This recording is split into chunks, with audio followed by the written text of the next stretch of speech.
no, this is what happened before you. You know, I was fortunate to have parents who were teachers. They were both from, my parents were from Arkansas. Right. So they grew up in that era, and one of the first stories I had heard, my mother used to tell me, she lived in Pine Bluff, Arkansas, and then eventually moved to Little Rock, was of course the Little Rock Nine. Oh, yeah. Now that, you know, me hearing that at 7, 8, 9, 10 years old, that was just a story.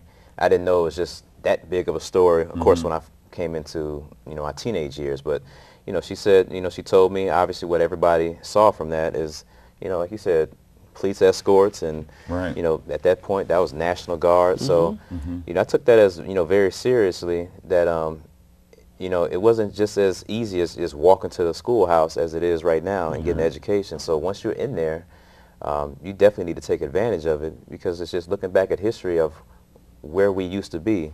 And 50 years isn't anything. Right. And It's compared not. to this earth, I mean, that's like yesterday. You Okay, know? now Blink of an I was eye. waiting for that. I was waiting for that, Kyle, because now we're about to chop it up like we usually do. We're going to get real here on the Harvesting Dreams talk show, because a lot of times I hear from other people, well, you guys are doing better. Blacks are moved up and you're doing better. And then from a lot of African Americans I hear, the more things change, the more things remain the same. And what we try to show our African American students is that since there was a sacrifice made for them, that there was a fight to keep them away from education, that should make them want to get there even more. And one thing we do prove to them, and this book, your book brings it out, Agbara, is it talks about a new type of racism that's going around now. Is most of our young men are being incarcerated and locked up. There is no reason why those same young men headed to prison could not be headed to college or to the workplace. So if any young man is out there and they're watching this program and you think that maybe Black History Month is just another holiday, you got to think again. Think about the sacrifices of people who are just like you. Think about the things that's going on just right now that could affect you. So education is definitely the key to success. Education is the ticket. My grandfather, I was raised single parent. I lived in the Warner homes and Taft homes, and my grandparents were not educated, or as my grandfather would say, edumacated. My grandfather always used to say, son, get yourself an edumacation. I never had the chance to go to school. I had to everything came in tens. I had to raise 10 children. I had 10 houses, and I had 10 cars. I had to walk 10 miles to school. 20. I had to walk 10 miles to the bathroom, to the outhouse. Wow. And so he always told me, son, get your edumacation. And that stuck with me. But I will admit that I was the last person, based upon the educational environment that I was coming through. Education was not important to me at all. What was important to me was playing basketball. I don't know how I got where I am today. I got thrown out of college. That's how pitiful I was. Took me out of ghetto, but they couldn't take the ghetto out of me. And that was a process that followed. I was raised in the Taft homes, Warner homes. You get used to a small comfort zone. And once you get outside of that comfort zone, it's like being in China. It's like being in Russia, or it's like being on the moon or Mars, because you're taken out of an environment. It doesn't matter how bad the environment is, it's what you're used to. And so, you know, education gives everyone an opportunity to expand their minds, because now if you don't interact globally, you won't interact at all. You know, what happens in one country now affects another country. Diversity is more important now than it's ever been. And that's the strength to this great country, is our diversity. We deal with students on a daily basis that are probably have never been out of Peoria. And that is so significant, and you can see that in the way they react to others, the way that they communicate. And I think it's excellent that we have the Harvesting Dreams program, that we have programs like the Black History celebration coming up to give a chance to smooth some of those rough edges off those students and prepare them for a more professional or global world, a diverse world, because that's what it is. You know, Mr. Bryson, we talked about the N-word the other day and how frequently young brothers use the N-word. And it may be okay where they come from in the hood, in those little four blocks or 4 streets where you live. But when you get in an academic setting, then you have to have a different mindset. And that has to register, and you have to be able to change and get along with that. And that's why I thank Harvesting Dreams for being there. Kyle, maybe you could talk about what it is that you do as admissions representative at Illinois Central College. Yeah, I'm primarily work with students. I work with traditional and non-traditional students, so that means students graduating from high school, right, or anybody 9th through 12th grade, and I also work with non-traditional students, so anybody who's looking to come back to school. That could be somebody, right, you know, who's been in college, master's, doctorate, you know, just looking to sharpen their tools up or just learn something more.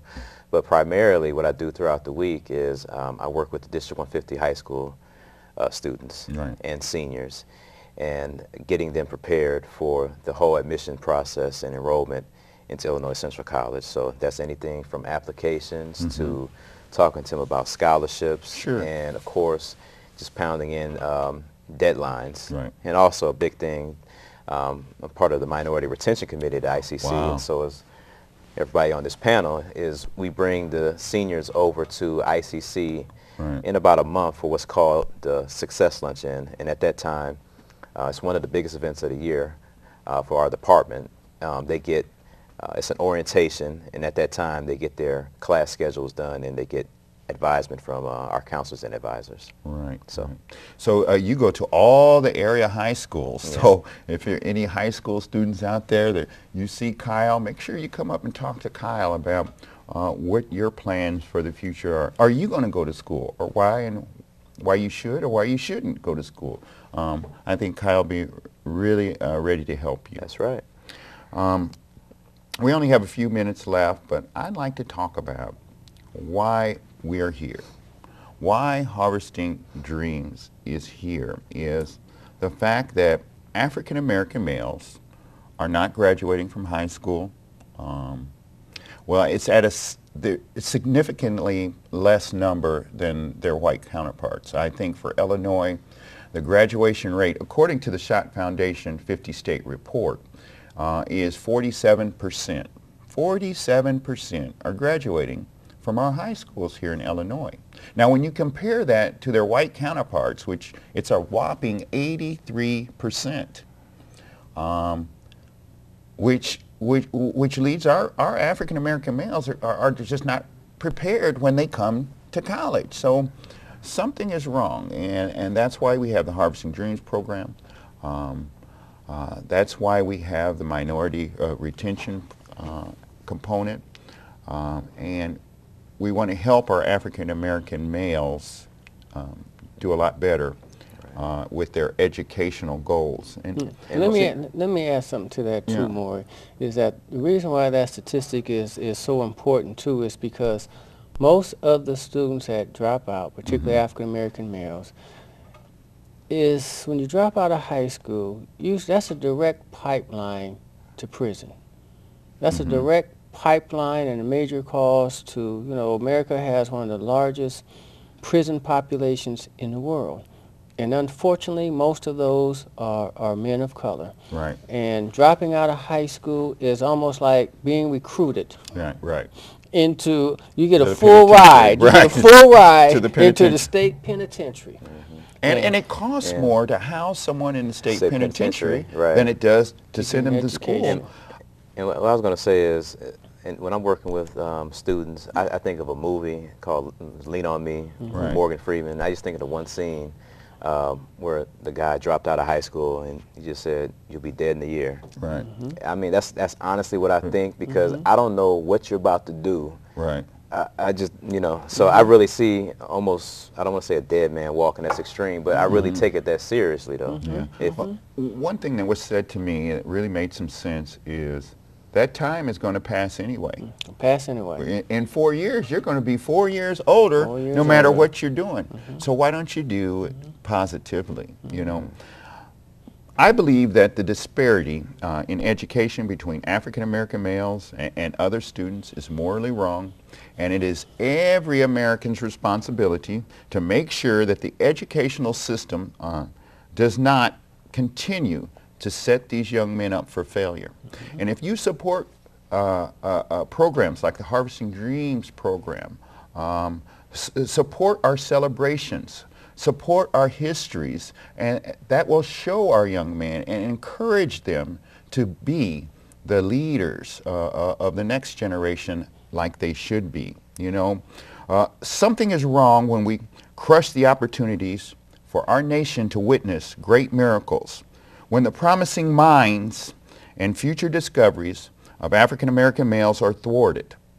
So encourage every young man to continue his education and seek education. Let me add something. In our discussion yesterday, one of the things we talked about from the book is that becoming socially, politically, and economically obsolete. And you ask students what that means. You break that down. Socially, that's in society. Politically, that's political system. Economically, that's your money. Obsolete is non-existent. Right. And so when you become socially, economically, and politically obsolete, that's like being invisible. Right. Being invisible. Well, they're missing already. They're invisible. They're incarcerated. And, we can see that with some of the newest legislation. It's really aimed, especially, we talked about this yesterday, the sagging law. Now, we know a lot of African American males sag, but that law is really aimed at African American males, so it's time to educate yourself. It's time to get with people who have like things in mind. There's strength and solidarity, and we want to encourage every African American male to seek education. Is there anything you gentlemen would like to add before we close? I think we hit it all. Yeah, we hit it all. Most of it. Yeah. That's why I love the Harvesting Dreams program. The impact that it had on me as an African American student, the things that I felt as a young man, the pride that I felt in learning. I want every other young man to feel that. The knowledge that I gained gives you power, and I want every young man to feel that power. So we want to encourage you to come on out to ICC, support all our programs out there, especially the Harvesting Dreams program. We meet every Wednesday from 12 to 1. Feel free to come out, listen to our lectures. If you'd like to be a mentor, please contact Agbara Bryson at Illinois Central College. Now let's don't forget our ladies that meet on Mondays. Our ladies meet on Mondays from 12 to 1 as well. So if we have any ladies out there that would like to be mentors for our ladies program, come on out on Mondays and see what our young ladies are doing. So I'd like to thank you gentlemen for coming to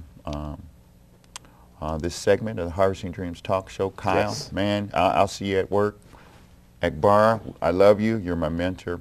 And as we say all the time, in parting, plant your seed today so that you can harvest your dreams tomorrow. We'll see you next time.